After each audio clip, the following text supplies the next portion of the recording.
Bismillahirrahmanirrahim. Assalamualaikum warahmatullahi wabarakatuh. Selamat pagi. Hari ini kita akan melakukan kuliah dengan judul Kimia Dasar. Subtopiknya adalah tata nama dari senyawa organik. Tetapi sebelumnya kita mulai dari review mengenai ilmu kimia. Apa itu ilmu kimia? Kita bisa melihat ilmu kimia yang mempelajari materi, komposisi, sifat-sifatnya, dan perubahannya, serta energi yang menyertai perubahan tersebut. Nah, cabang ilmu kimia itu banyak sekali, antara lain ada kimia organik, kimia anorganik, kimia analitik, kimia fisik, biokimia, kimia material, kimia lingkungan, dan masih banyak lagi cabang ilmu kimia. Kimia organik, karena kita fokus kepada tata nama senyawa kimia organik. Apa itu kimia organik? Merupakan ilmu yang mempelajari senyawa organik. Kemudian apa itu senyawa organik? Pada awalnya senyawa organik dianggap senyawa yang dihasilkan oleh makhluk hidup, seperti urea yang terdapat dalam urin yang setiap hari kita keluarkan, sehingga senyawa organik itu merupakan senyawa yang dihasilkan makhluk hidup. Tetapi sejak penelitian yang menghasilkan urea dari senyawa anorganik, yaitu amonium sianat, anggapan tersebut, yaitu senyawa organik berasal dari makhluk hidup, itu sudah tidak berlaku lagi. Dan pada perkembangannya, penelitian mengenai senyawa organik memperoleh hasil bahwa semua senyawa organik mengandung karbon, sehingga senyawa organik sering dikenal sebagai senyawa karbon. Akan tetapi tidak semua senyawa yang mengandung karbon itu senyawa organik, seperti kalsium karbonat itu senyawa anorganik. Nah, untuk bisa mempelajari senyawa organik maka perlu memahami beberapa hal, antara lain kita harus bisa menulis struktur, memahami struktur. Kemudian untuk bisa memahami struktur maka diperlukan pengertian mengenai gugus fungsi atau gugus fungsional. Gugus fungsional ini sangat penting karena untuk membedakan salah satu senyawa dengan senyawa yang lain. Nah, yang lain adalah kita harus memberi nama. Nama senyawa organik yang berbeda strukturnya tentunya berbeda namanya, sehingga di dalam penamaan senyawa organik itu banyak hal yang harus kita perhatikan selain gugus fungsi.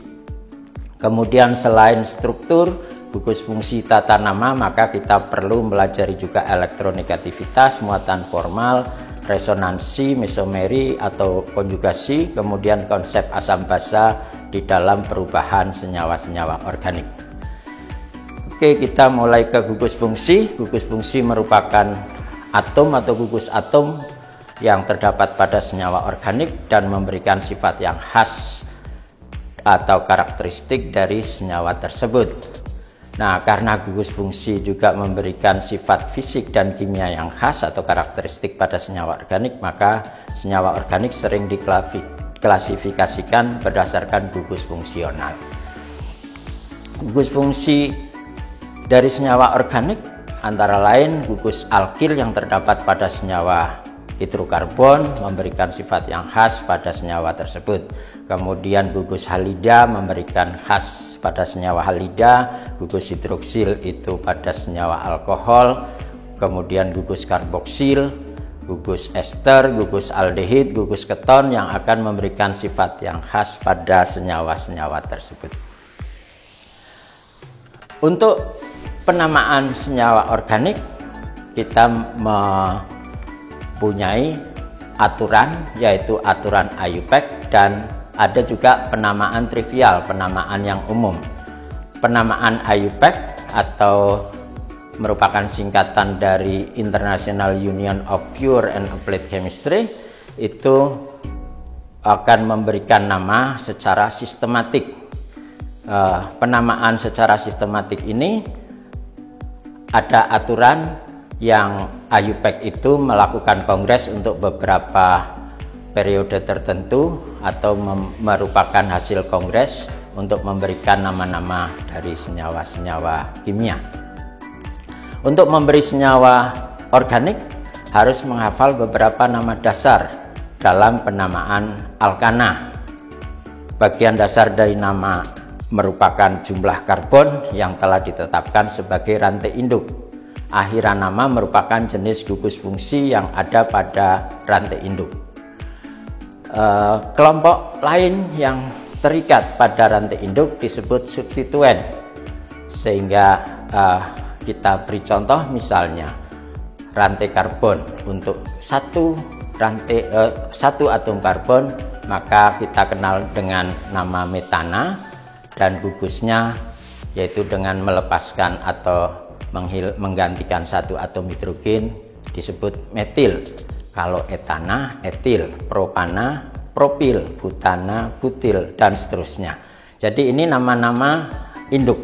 Sehingga nanti kalau kita menjumpai senyawa organik yang merupakan turunan dari senyawa alkana, ada gugus fungsi yang lain, misalnya hidroksil, maka namanya menjadi metanol kalau C-nya cuma 1, etanol kalau C-nya 2, propanol C-nya 3, dan seterusnya. Kemudian kalau gugus aldehid maka metanal, etanal, propanal, butanal, dan seterusnya. Itu nama menurut IUPAC, dan ini merupakan rantai jenuh. Gugus-gugus alkil selain yang rantai lurus, juga rantai bercabang yang nantinya akan dikhususkan pada senyawa-senyawa alkana dengan rantai cabang yang tidak rantai lurus. Oke.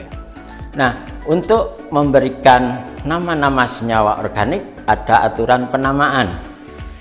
Yang pertama, kita harus mengidentifikasi nama utama, yaitu rantai karbon terpanjang yang mengandung gugus fungsi tertentu, dan itu diberi nama rantai induk, dan nama utamanya itu sesuai dengan gugus fungsinya. Kemudian kita identifikasi semua substituen yang ada pada rantai induk. Kemudian kita beri nomor pada rantai induk dari ujung yang dekat dengan gugus fungsi berdasarkan prioritas. Ya. Jika dua substituen pada posisi yang setara, diberikan angka terendah dan substituen dengan urutan nama sesuai abjad. Artinya kalau ada pada atom C kedua, kemudian namanya substituennya berbeda, kita urutkan sesuai abjad. Dalam penamaan juga demikian, nanti sesuai abjad juga. Jika substituen yang sama lebih dari satu, maka tuliskan nomor dan nama substituen diberi awalan D untuk 2 substituen, tri untuk 3, kemudian tetra untuk 4, dan seterusnya. Nah, dalam penamaan senyawa organik menurut tata nama IUPAC, maka ternyata ada prioritas. Artinya di sini kalau ada gugus karboksil, maka nama utamanya adalah asam karboksilat, dan ini sebagai nama induknya atau nama utamanya, sehingga gugus-gugus yang lain itu akan mengikuti dan sesuai dengan yang terikat. Kemudian kalau tidak ada asam karboksilat, maka yang berikutnya ester. Kalau ada ester, maka nama utamanya ester. Kalau tidak ada ester, nama berikutnya atau nama utamanya adalah aldehid. Dan kalau tidak ada aldehid, nama berikutnya keton, alkohol, amina, alkena, alkuna, alkana, eter halida, dan seterusnya, sesuai dengan gugus yang ada di dalam. Sebagai contoh dalam pemberian nama, struktur yang pertama di sini ada gugus OH, maka nama utamanya adalah alkohol atau propanol, karena di situ rantai terpanjangnya adalah 3 atom karbon. Kalau alkana itu propana, kalau alkohol propanol. Kemudian kita beri nomor dari ujung yang dekat dengan gugus fungsi. Gugus fungsi OH ada di ujung, sehingga kita beri nomor 1, kemudian nomor 2, kemudian nomor 3. Ada substituen metil pada C nomor 2, sehingga kita bisa memberi nama 2-metil 1-propanol, atau nama berdasarkan kongres berikutnya juga bisa diberi nama 2-metil propan 1-ol. Itu untuk senyawa yang pertama. Kemudian senyawa yang kedua, kita punya gugus alkohol juga, tetapi ada ikatan rangkap, gugus alkena. Sehingga berdasarkan prioritas yang tadi, karboksilat, ester, aldehid, keton, alkohol, maka alkohol nama utamanya. Karena jumlah atom karbon rantai terpanjang adalah 1, 2, 3, 4, 5, ada 5, maka namanya pentanol. Akan tetapi karena ada ikatan rangkap 2, maka namanya pentenol. Nah, pentenol kita beri nomor atom karbonnya dari ujung yang dekat dengan gugus fungsi nama utama. Nama utamanya adalah gugus fungsi hidroksil, sehingga dari sebelah kanan kita beri nomor 1, 2, 3, 4, 5. Nah, karena OH pada C nomor 2, maka namanya penten 2-ol. Kita bisa memberi nama seperti nama yang kedua, penten 2-ol. Sedangkan ikatan rangkap ada pada rantai nomor 4, sehingga 2-penten 4-ol, kita beri nama begitu. Kemudian penamaan senyawa yang kedua tadi juga menurut kongres pada tahun 1997, kongres IUPAC, bisa diberi nama pen 4N2-ol. Jadi penamaan IUPAC dari senyawa organik bisa demikian. Nah, untuk senyawa yang ketiga, di sini ada karbonil. Berarti di sini karbonilnya di tengah adalah keton. Urutannya keton lebih utama dibandingkan OH, alkohol. Maka namanya adalah keton. Keton itu namanya propanol, alkanon. Karena C-nya 4, maka butanon. Kita beri nomor rantai karbon terpanjangnya dari sebelah kiri. Jadi 1, 2, 3, 4. Jadi butanon. Dan ikatan karbonilnya ada pada C nomor 2, sehingga 2 butanon. Pada C nomor 3 ada metil, pada C nomor 4 ada hidroksil. Menurut abjad, metil dan hidroksil duluan hidroksil, sehingga kita bisa memberi nama 4 hidroksi, 3 metil, 2 butanon. Jadi sesuai yang ada di sini, ada 4 hidroksi karena gugus hidroksil pada C nomor 4, gugus metil pada C nomor 3, dan karbonilnya C nomor 2, sehingga kita beri nama 4 hidroksi, 3 metil, 2 butanon. Kemudian di sini ada keton, ada aldehid. Nah, yang menurut prioritas urutan tadi kita beri nama aldehid karena yang lebih utama aldehid, sehingga kita bisa memberi nama aldehid itu senyawa alkanal dalam penamaan IUPAC. Maka ini kita hitung C-nya 1, 2, 3, 4, 5. 1, 2, 3, 4, 5 berarti pentanal. Nah, pentanal ini senyawa yang ada gugus karbonil di ujung, sedangkan gugus karbonil yang lain ada di tengah, artinya tidak di ujung, sehingga ini merupakan senyawa keton. Kalau gugus karbonil terdapat pada senyawa aldehid, kita bisa beri nama C-nya itu mengikat O sehingga namanya okso. Ya, sehingga kita bisa memberi nama dari senyawa tersebut 3 metil 4 oksopentanal. Ya, jadi namanya 3 metil 4 oksopentanal karena di sini ada karbonil, aldehid, dan karbonil keton. Penamaannya yang utama adalah aldehid.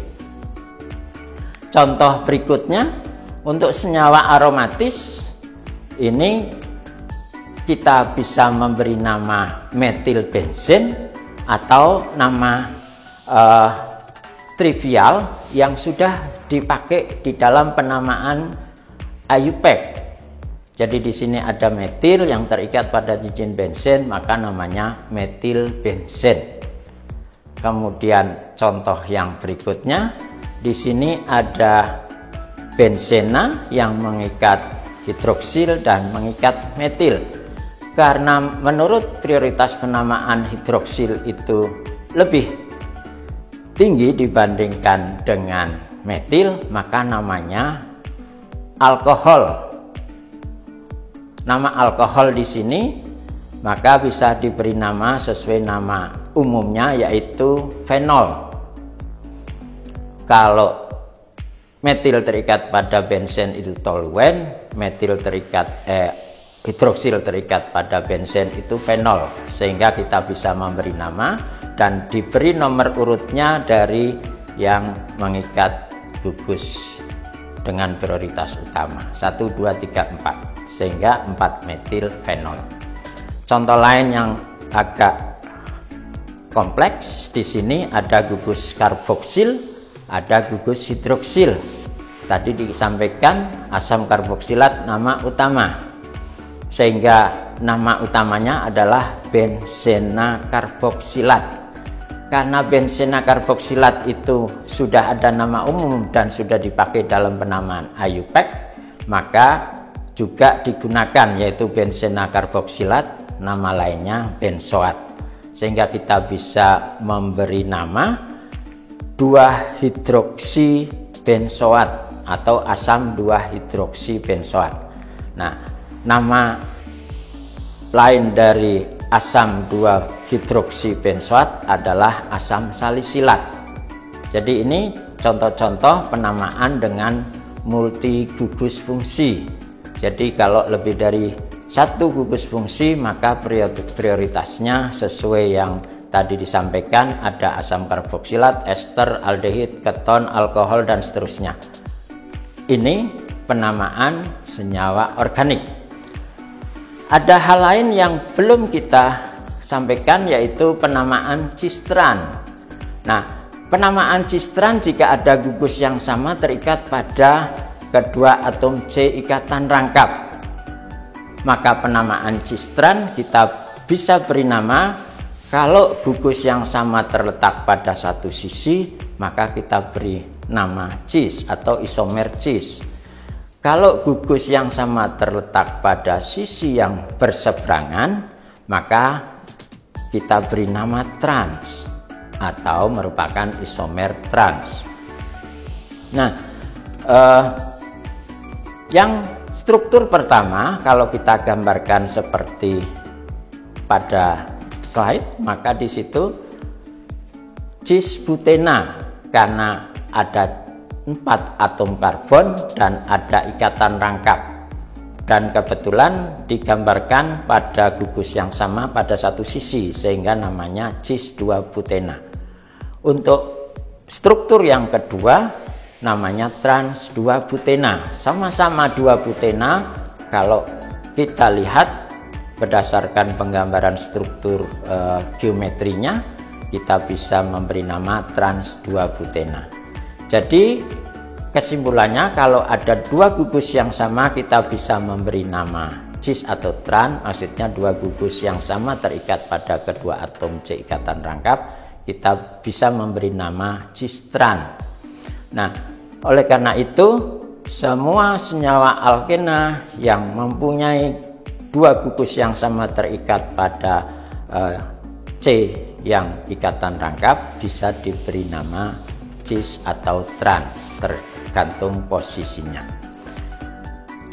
Bagaimana kalau misalnya tidak ada gugus yang sama yang terikat pada dua atom C ikatan rangkap? Artinya misalnya seperti contoh berikut, di sini ada tidak ada yang sama antara satu C yang ada di kiri dan yang kanan tidak ada yang sama. Maka penamaan senyawa alkena itu mengikuti penamaan E dan Z, Zusammen atau Entgegen, E atau Z atau E. Jadi aturan penamaannya itu kalau prioritas yang besar ada pada satu sisi maka Zusammen. Sedangkan kalau prioritas yang besar pada sisi yang berseberangan itu Entgegen. Nah, bagaimana menentukan urutan prioritas? Menentukannya kita lihat dari nomor atom pada satu sisi karbon yang ikatan rangkap, nomor atomnya mana yang lebih besar. Kalau yang lebih besar berarti prioritasnya lebih tinggi. Prioritas yang tinggi kita beri nomor 1 misalnya, kemudian prioritas berikutnya kita beri nomor 2. Nah, jika terdapat atom dengan nomor atom yang sama, maka kita lihat atom berikutnya. Atom berikutnya bagaimana? Ada yang lebih besar atau tidak? Kalau masih sama, kita lihat atom yang berikutnya dan seterusnya. Kemudian kalau ada ikatan rangkap, jadi gugus yang terikat pada C ikatan rangkap itu mempunyai ikatan rangkap 2 atau rangkap 3. Kalau rangkap 2, maka dianggap mengikat dua atom yang sama. Sedangkan rangkap 3 dianggap mengikat 3 atom yang sama. Sehingga prioritasnya kita bisa menentukan dari ikatan rangkapnya.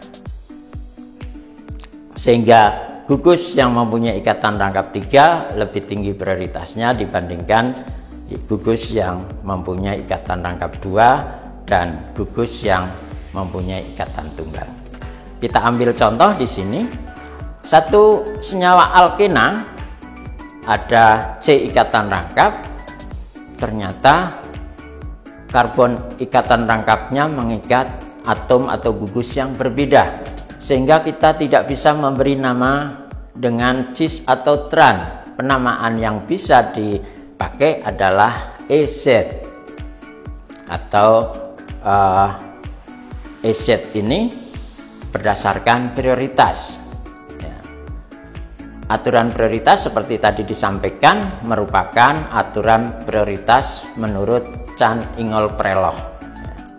Menurut Chan-Ingold-Prelog. Nah, kita coba pada sisi sebelah kiri. Di sini ada Br dengan Cl. Karena Br itu nomor atomnya lebih tinggi dibandingkan Cl, maka Br mempunyai prioritas yang tinggi. Sedangkan sebelah kanan CH3, atom C nomor atomnya lebih tinggi dari H, dari hidrogen.